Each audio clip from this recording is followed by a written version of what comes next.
In the early 1900s, early hominid remains were being discovered, and we were beginning to piece together the story of our evolution.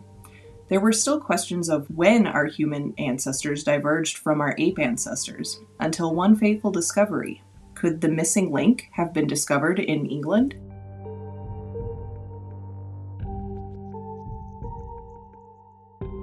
Hello, everybody, and welcome back to Odd Anthropology. I am Ivy Boyd. And I am Taisha Coster. And Taisha, you have a pretty juicy story for us today, if I'm not mistaken. Oh, the story is very juicy. I just hope that I do it justice. I am sure you will. I know a little bit about it. You mentioned it to me a while back, and I was like, oh, I haven't heard of this story. And I gave it a brief Google, but as soon as we talked about starting a podcast, I was like, okay, I need to pump the brakes, and I want this all to be a surprise. So I'm very excited. All right. Well, we should dive in then. So our story begins in 1907. Remains were found that dated back to 200,000 to 600,000 years, putting Germany and Homo heidelbergensis on the human evolution map. By this time, the species of Homo neanderthalensis, Homo erectus, and early Homo sapiens had been discovered. Homo heidelbergensis is now recognized as a likely common ancestor to both modern humans and Neanderthals, making it the oldest human-like ancestor found at the time. In 1912, another discovery was made that appeared to offer a new link in the human evolution chain. Our main player is Charles Dawson. Oh. He was an amateur geologist, archaeologist, and historian living in Sussex, England. He kept company with, I wanted to put a note here of like actual anthropologists and geologists, but having a degree doesn't make you an actual anything, so. Yeah, especially this is like, what, early 1900s, so. Yeah, he considered himself an amateur, and we're going to find out that, he changed the course of anthropology and history a little bit, so. Yeah. It seems like more than just an amateur. Yeah, just a little bit to leave such a mark, I guess, but. But so he kept company with geologists and anthropologists and frequently attended meetings of the Geological Society in London. Supposedly, a local laborer found a bone fragment while working in Piltdown village, and he brought it to Charles Dawson, knowing that he had interests in these types of things. So Dawson felt that the bone was part of a skull and decided it was possibly even human. So he continued to dig and search in the area where the bone was found. With the help of Dr. Arthur Smith Woodward, the keeper of geology at the Natural History Museum, which I don't really know what that means, but... Keeper of geology? This sounds like he's some at sort Hogwarts. of... Yeah, like ancient long-held title. Right? Passed down through generations. I don't know what he had to do to get that title, but... Yeah. That is a title. So... With the help of Dr. Arthur Smith Woodward, the keeper of geology at the Natural History Museum, Charles Dawson discovered more skull fragments, a jawbone with a few teeth still attached, and a few primitive tools. Dr. Smith Woodward was able to create a reconstruction of the full skull based on the skull fragments and the jaw piece found. Dawson could see that the brain case of the skull, so like the back part where our brain sits, was very large, more like a modern human, but the jaw appeared to be more ape-like. Okay. He knew, yeah. So he knew enough to know that this had to be an old human and ape ancestor. Himself and Dr. Smith Woodward figured the bones had to be around 500,000 years old. When they presented their findings at the to the Geological Society, it was agreed that Eanthropus dawsoni was the missing link between apes and humans. Mm-hmm. That's exciting. Say, did you catch the name there? He named it after himself. Yeah, a little bit vain, but I mean, who's to say I wouldn't do the same thing, you know? Gotta have a legacy, right? This is true. So it was an incredible find, especially for such a huge piece of human evolution puzzle to be found in England. Yeah, and to be like, I'm the one that found it, or most of it, 'cause he said it was fragments that they kind of Yeah, it was like, pieced yeah, just together. skull fragments, a bit of a jaw. It sounds like, they went back and found a few more little fragments, pieces of bones, but not like a full skeleton was Uh-huh. found. Not my, composite skeletons from the last episode. No, no, Yeah. not quite that much. This person or skeleton was not cared for quite as well. Aw, too bad. But continue. uh, so, Eoanthropus dawsoni was accepted as a human ancestor for quite some time. But when new dating technologies came about and the fragments were re examined, some questions were raised about the authenticity of Piltdown Man. Uh-oh. Yes. Over the decades, other early hominid species were found in Africa, China, and Indonesia. This follows what we know of the early beginnings of humans. So, such an early ancestor in England was raising questions. Yeah.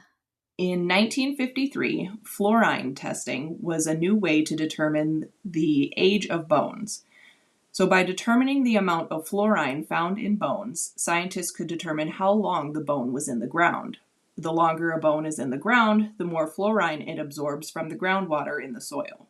Oh, that's cool. Yeah. I had not heard of that. Yeah. So, Dr. Kenneth Oakley, a geologist and the originator of the fluorine testing, used this testing on the bone fragments found in Piltdown. He was able to determine that the bones were not 500,000 years old and were not even all the same age.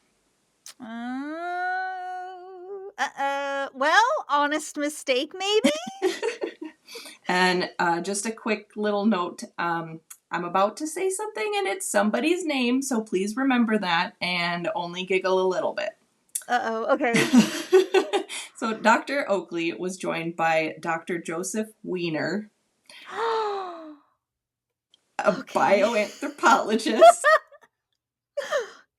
Okay, but oh my god, if I could, like, have married a man with the last name Wiener, if my husband's last name was Wiener, that would've, like, sold me even more.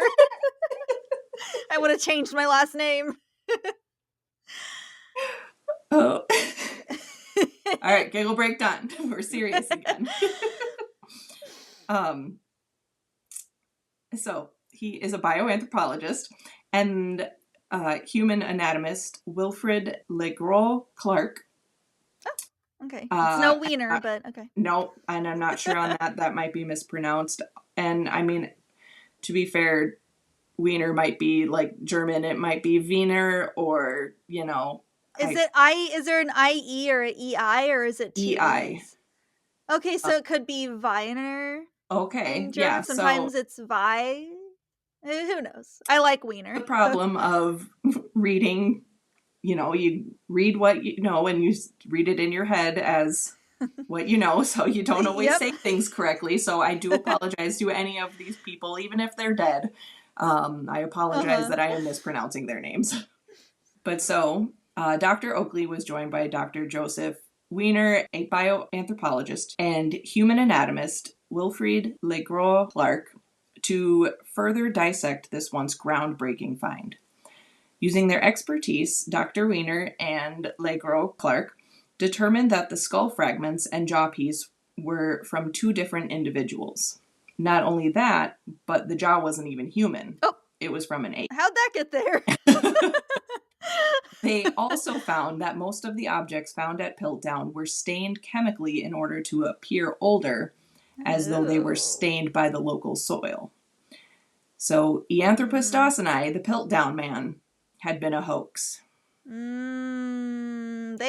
really tried too. They're like, I gotta stain these bones. We're gonna make them look the same. Call me crazy. I don't think apes are just running around out there in the wild. So Right. So Charles Dawson died in 1916, and Until this point in 1953, his discovery at Piltdown was accepted as fact and part of our Whoa. human evolution.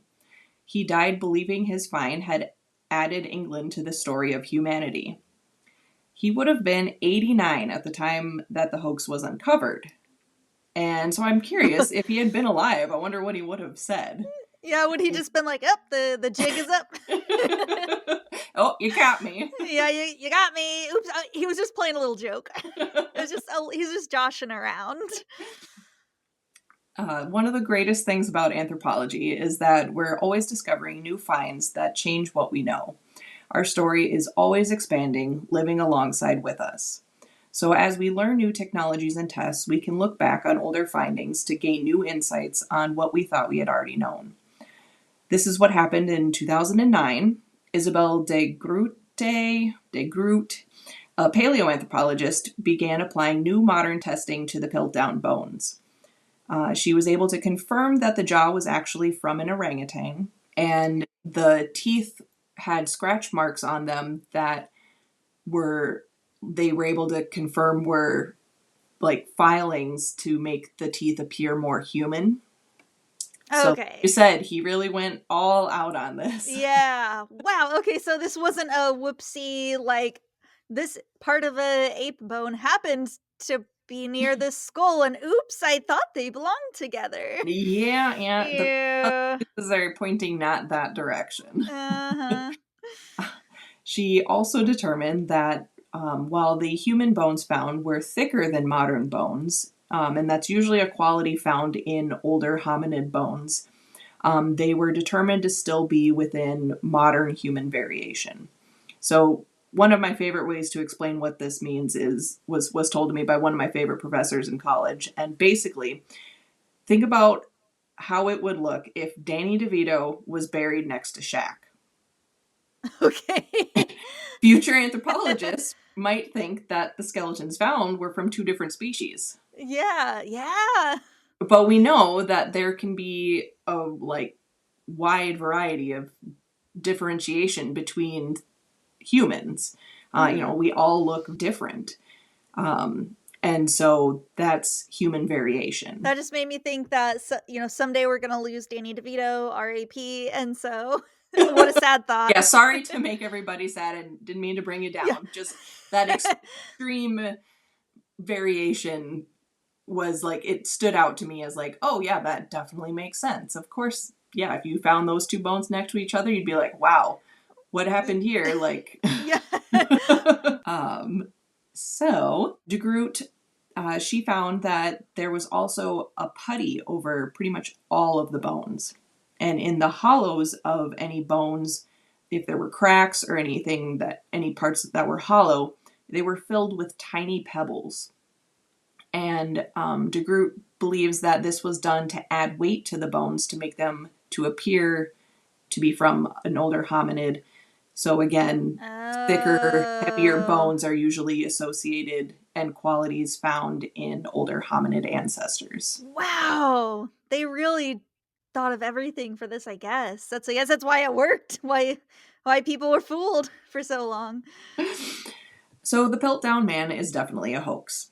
While scientists are still not sure if Charles Dawson acted alone or if he acted with others to create this hoax, they do agree no missing link between apes and early hominids was found in England.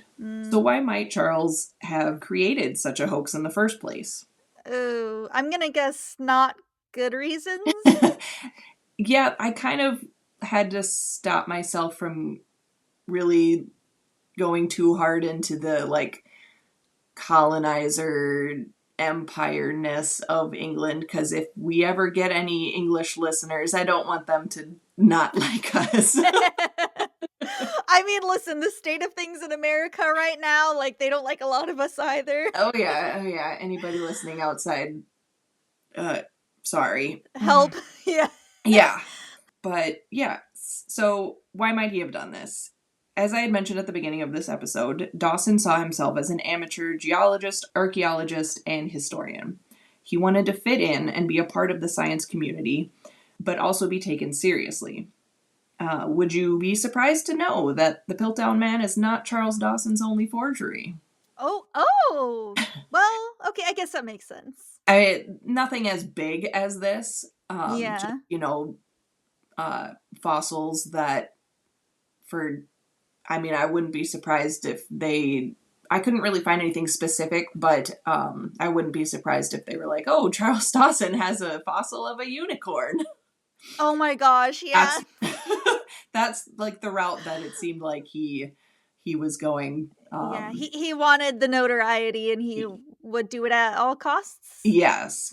And and over the years, he had found many important fossils that earned him the title of honorary collector in the Natural History Museum.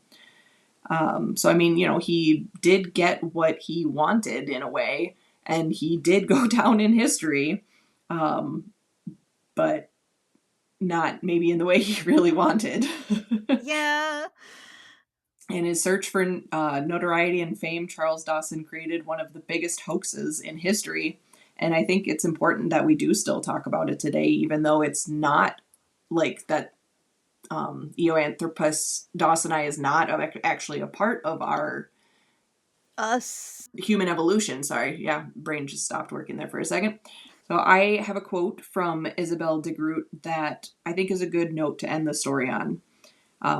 She said, Piltdown Man sets a good example of the need for us to take a step back and look at the evidence for what it is, not for whether it conforms to our preconceived notions. And so that is the story of the Piltdown Man. All right. And Charles Dawson and how he fooled basically the entire world. Yeah, for decades? Yeah. I guess? Yeah, basically Jeez. from 1912 until 1953. Always be a wee bit skeptical. Anyways, that was a little wild ride with the Piltdown Man. Yes. So you won't see that in the history books in the coming. We won't see it in the books past like the 1950s, I guess. Wait, when was it exposed again as a hoax? 1953. Okay, so don't trust your human evolution books pre 1953, I guess. Because I know everyone listening has a huge pre 1953 collection of. Well, yeah, I know I do, and you do, so. Oh, of course, yeah. Let me go to my library that I definitely have in my tiny little Seattle apartment. Well, you pull the lever, and then it goes down into the cellar. And then it spins. Yes. Yeah, exactly. And the lever is actually disguised as another book on a bookshelf. Yes, your smaller bookshelf that looks very unassuming, and then you pull the book, and then you get to go down into the very esoteric and dark library. Yeah. Where, if you open a book, there's a good chance, you're gonna release an ancient curse or something. Yeah. This is us just daydreaming now about our house goals. Thank you, everybody, for listening. Let us know what you think about the Piltdown Man. And please don't commit archaeological hoaxes. Although, if you try, I imagine that's really hard to get away with these days. With all the testing we have. Good luck, I guess, but... Yes, I do have all of my sources down in the show notes if you have any questions on anything or want to look at anything deeper. It's always recommended, check out the sources and do your own research as well. And if you find anything else cool, let us know. Yeah, absolutely. And be sure to subscribe or follow wherever you're listening. Bestow, ideally, 5 stars upon us. Leave a review. Funny reviews get bonus points. Just putting that out there. And you can follow us on our social medias, which will also be linked below in the show notes. And let us know if there is something in the realm of archaeology, anthropology, weird folklore, anything you want us to talk about. And give us some ideas. Yeah. And thank you for listening. And until next time, bye. Congratulations, you've made it to the very end of the episode. Enjoy some of this episode's bloopers as your reward.